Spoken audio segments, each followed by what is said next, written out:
G'day guys, it's your Admiral speaking and welcome to today's video. First of all, I just want to apologise. It's been so long since I last did one of these. I think September was the last video I did, and that was a Captain's Table video. But trying to get back on the bandwagon, it's obviously a little bit hard sometimes with family and work and going away at Christmas and all the rest of it, but here we are back again, back in the new year. Hope everyone had a really good Christmas, and I hope the new year is going well for everyone. Anyway, today we are taking a look at the CV rework on the PTS for patch 0.8.0. I've been meaning to do one of these for quite some time. Well, since the closed beta, I was fortunate enough to participate in that closed beta. So when the opportunity came on the PTS, of course I was just going to jump right on it. This is a tier 10 match. I'm in the Midway and I've got my attack aircraft up at the moment. Firstly, I really like this rework. I think it's a lot better than the current RTS style of gameplay. The current RTS style is just too difficult for a lot of people to master, and I think this is going to be a really good leveler of the playing field. And I think this is going to bring quite a number of people back to playing carriers.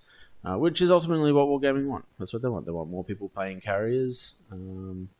And I think this is going to be what it takes to do it. I've already had a few people come to me and say this rework, it might just be a thing to get me back into playing World of Warships in general, not just playing carriers.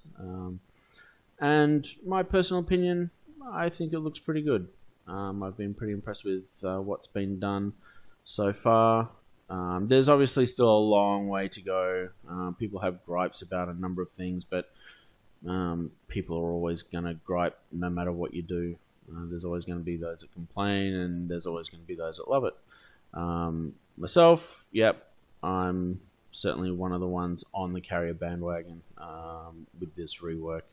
I have unlocked the Hakuryu and the Midway on my main account, but I just haven't played them, and it's simply because the skill gap is just too big. I know I don't have the skills to use those carriers in their current form.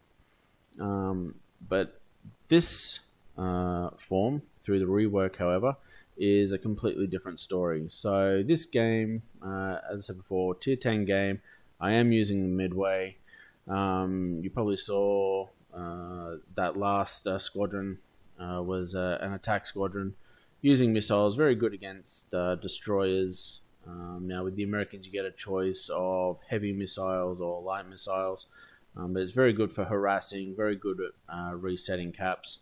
And here we are now using the torpedo bombers. So you can see it's quite a bit different to the current format. Where you're just alt-clicking and hopefully you release them far enough away.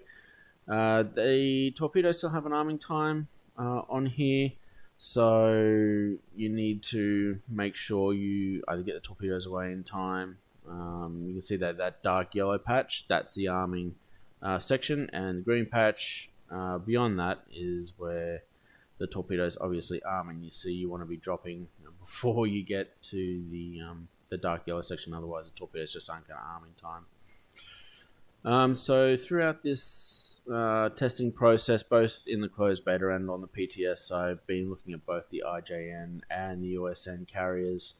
Both have their strengths, both have their weaknesses.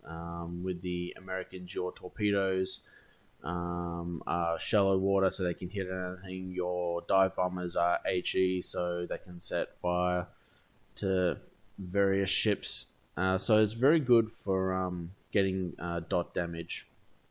With the Japanese, using deep water torpedoes and armor piercing bombs, you're not going to get the damage over time with the Japanese carriers that you get with the USN carriers. But you can hit the citadels with the armor-piercing bombs, but you need to get your drops right, otherwise you're not going to get it, or you're either going to get bounces or you're going to get very low damage. I'm still trying to figure out the armor-piercing bombers at the moment. However, I have had a bit of luck when dropping the bombs above the front guns. That's generally resulted in at least one citadel, so a little bit of work and a bit more testing to do there. But it's coming along. Now, one of the biggest issues that a lot of people have with this rework is a lack of carrier control. Now, Wargaming have tried to implement a system where you just need to use the map, you plot your course, set your carrier, and it's away. It's also got auto consumables as well, so your damage control and launching of a cap squadron. So carriers don't have defensive fire anymore, or they won't when this rework goes live. They've got a cap instead, which launches a squadron of fighters in order to fight off all of the other enemy aircraft that are coming in to attack. One of the other issues that keeps coming up is the issue of anti-aircraft artillery. So if you've been watching closely, you'll see the damage getting done to my squadrons. A few squadrons getting wiped out. Now, between now and round 2 of the PTS, apparently Wargaming are going to be giving a slight buff to the AA in order to make it a little bit more effective. My personal opinion is that I don't think it's really necessary. I think if people learn to play this as a team game and not an individual game, I think you're going to have a lot more luck. But you've seen just through this replay already, trying to perform attack runs against ships, and if there's other ships in close proximity, then it's going to do damage to the fighters, and it's going to at least take out the squadrons. So now people talk about the unlimited fighter or the unlimited aircraft capacity of the carriers. Now, if a carrier player is reckless with his squadrons and they keep getting wiped out, it is going to take longer for those planes to rearm. So if a carrier driver is reckless enough and his planes keep on getting shot down, you will effectively deplane the carrier for a short period of time. It won't be forever like it currently is, but it will do enough that the carrier driver is going to have to wait for his squadrons to replenish and rearm before he can send more aircraft out to conduct an attack. So there's a delaying tactic there. So it is possible to inflict significant damage. So here we are lining up on the Ismo now. Let's see if we can get this. And you can see there the AA is just shredding my planes. And he was the only one there. I think the enemy Midway may have put up a fighter cap and that was what did it. So if you've got a smart carrier player who drops the fighter consumable over the top of a friendly battleship, or of his own battleship, sorry, it's going to be very hard to conduct that attack run because cap aircraft will wipe out your squadron, and it doesn't matter what you do to try and get away, you won't get away from them. They just come in and they just keep at you until they're all gone, effectively. So it's one of those things that I think probably needs a little bit of a tweak. They did change it from the closed beta to the current version. Now you're supposed to see an auras to where the cap aircraft area of operations are and where they're defending, so that you can avoid it with your attacks and so on and so forth. But I think there's still a little bit of a bug there that allows the enemy fighter aircraft to just continue to pursue you until you are completely destroyed. And you can see there, if you get an attack right, it's very nice to watch. 5 torpedo hits on that Azumo, and he was gone. But he already had low health anyway, so it's not like you're going to get a dev strike off a single attack run. It's going to take multiple attack runs on a ship in order to get that level of damage done. So, and I think I accidentally dropped the torpedo on the land because there's no torpedo going off the St. Louis. Another gripe has been that this is repetitive and boring and all the rest of it. Playing it, I certainly haven't found that. I'm very big on switching between the different aircraft types depending on the situation. So, against your battleships and cruisers, you're going to want torpedo bombers. Against your destroyers, that's when you switch to attack aircraft. I don't know what I did there. I think I forgot I had torpedo bombers and thought I had... I forgot I had dive bombers and thought I had torpedo bombers. So there's a bit of a wasted opportunity there. But we'll just double back around and see if we can get an attack run on this Alsace. So, coming in, I think this sets at least one fire. Yep, there you go, a fire. So, double back around, and this is what I was talking about with the Americans with their damage over time. If you are able to set 2 or 3 fires on your first run and they put it out, go and attack another ship, then come back to the one you originally attacked, and try and set more fires again. So that's the second fire, so now he's going to put that fire out. So I'll just move around, see if we can get a head run into him. And you can see there, like, the AA may not be taking out my aircraft, but it's doing damage. The dive bombers also have their own heal as well, so if they're taking too much damage, then they can activate a heal, get some health back, and continue to push on through. Torpedo bombers and attack aircraft don't have that. And you can see there's another fire on the Alsace, and here we are lining up for the final run. So you can see it's not doing huge alpha damage, but it is more that damage over time that's going to get you the damage with American cruisers, and no further fires there. So now I'm relaunching torpedo bombers to see if I can sink that Alsace.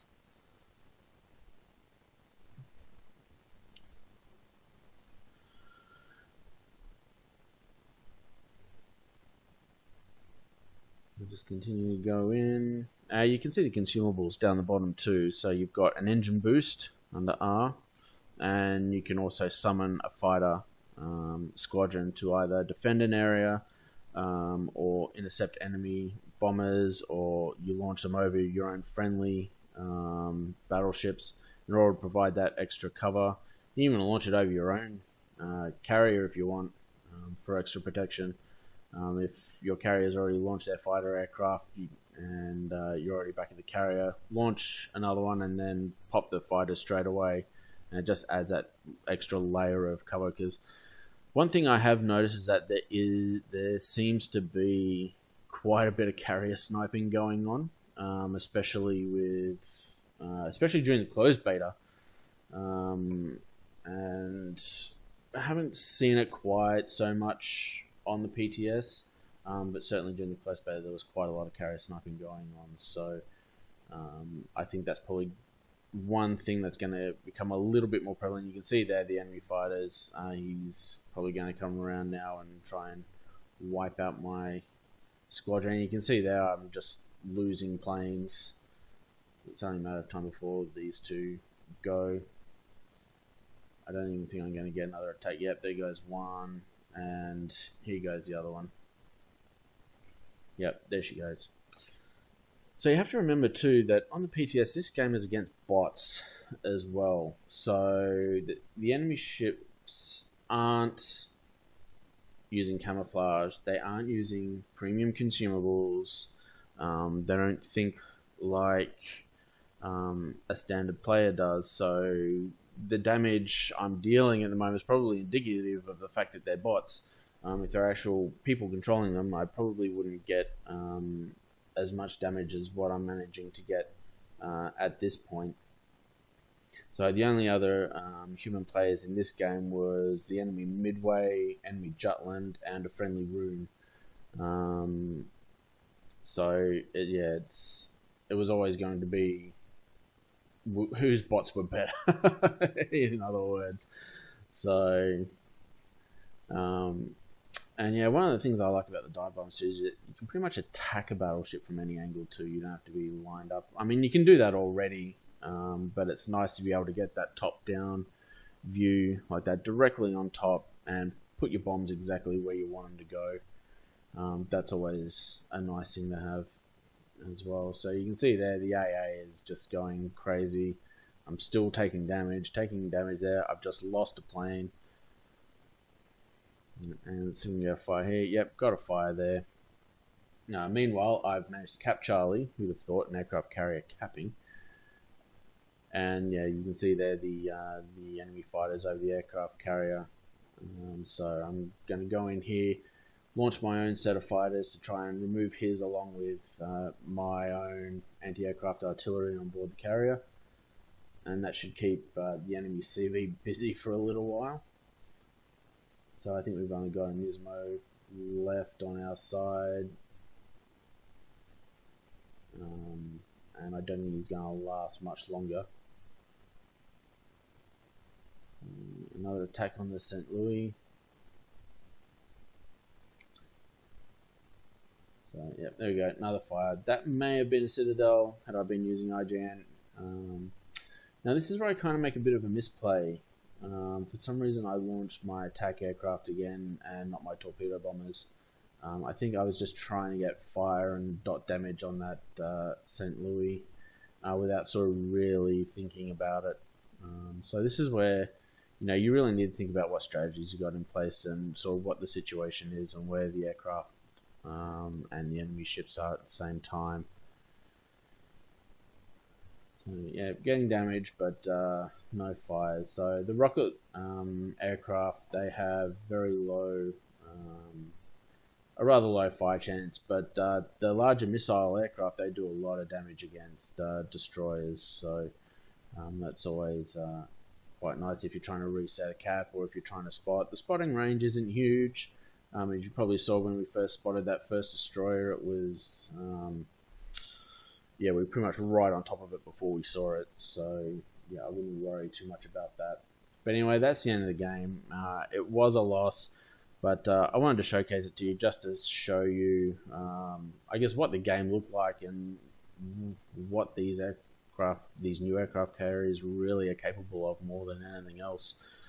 And yeah, shot down 23 planes to the enemy Midway's 15, so I certainly had the air battle sorted out, but he did manage to get that extra kill on that Izumo right at the end there. So, and I think the friendly Jutland was helping him out a lot too. He seemed to play the game pretty well. Yeah, look, my goal basically is just to try and outplay the enemy CV. I'm not sort of out to be the best on team, but as long as I can outperform the enemy carrier player, then I'm pretty happy. So, and a pretty good income there too, with nearly 500,000 credits. But yeah, I did have the perma camo set on Midway as well, which reduced servicing costs, but it is what it is. So anyway, that was I guess a quick look and my quick 2 cents on the CV rework. I hope you guys enjoyed this video. I'm certainly looking forward to the next round of testing to see what they do with the AA, whether or not they've improved that, how much it's improved, what effect it has on carriers, etc. And yeah, I'm certainly looking forward to this eventually going live. But anyway, guys, that's all from me for today. I hope you enjoyed the video. As always, take care of yourselves, and I'll catch you